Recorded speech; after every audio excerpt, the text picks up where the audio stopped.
Right, so Suella Braverman, a woman whose blood runs colder than a witch's tit, has, in a show of absolute Tory groundhog dayism, signed another Tory deal to stop migrants sailing across the Channel and having the temerity to dare and try claim asylum here when they've done everything they can to stop that.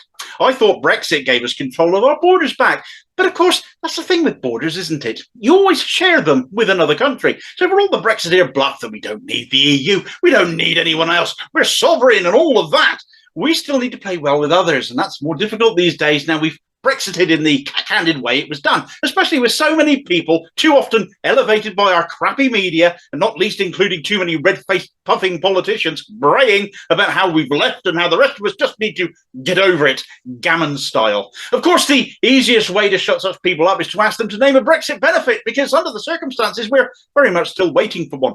Anyway, Tory Groundhog Day. It's another deal with France to try and stop migrant boats leaving their shores. And they repeated the same stunt Priti Patel pulled last year when she bunged £54 million to the French, an annual payment, that's not a one-off, paying the French to control our borders to stop people leaving their shores in boats.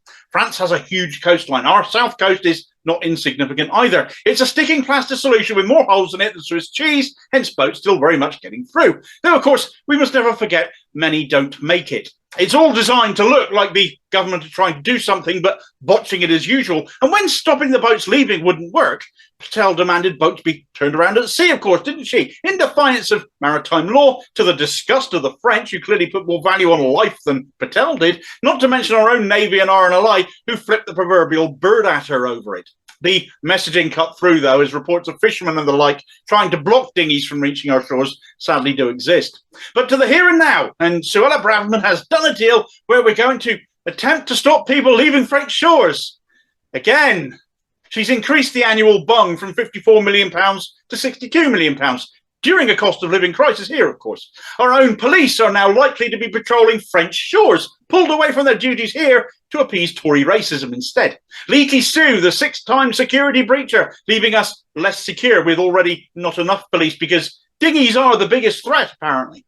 Millions of pounds blown already, millions more being wasted and resources being misused. All the Tories need to do is open up a safe, legal route to claim asylum. Most people trying to come here are coming here to do just that, as is their human right under international law, which is why 64% of those coming here up to September last year, the latest figures on the government's own website, successfully claimed asylum at first try, rising to 76%, including those who appealed their initial decision, because they're literally refugees fleeing war zones, which too often this country has either directly or indirectly been involved in. But if you listen to the Tories, like the perpetually dim and woefully misnamed James Cleverly, you'd think otherwise. Many of the people, the bulk of people attempting to get to the UK are economic migrants. James, you're a liar, and you know it. And I'm sick of the media letting such comments not only air, but too often go unchallenged.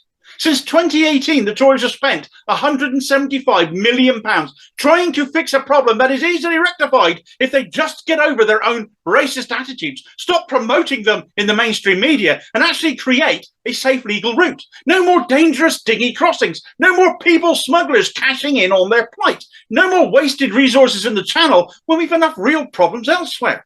The government are running backwards, trying to win a race, acting as they are, and throwing money away while they're doing it. It has been a failed policy for years, and it will keep failing. The saddest part is, even if these people make it across the Channel, they've got the likes of the Manston concentration camp to look forward to. Is there an alternative on offer to this? No, of course not. The human form of Zolpidem, Keir Starmer, says we have too many migrants working in the NHS, hasn't he? But would support them going into factories. More migrant bashing. The ID card plans being mooted last week have gone down like cold sick, appear to have been quashed by Yvette Cooper. Perhaps supporters should have put them on the side of a mug.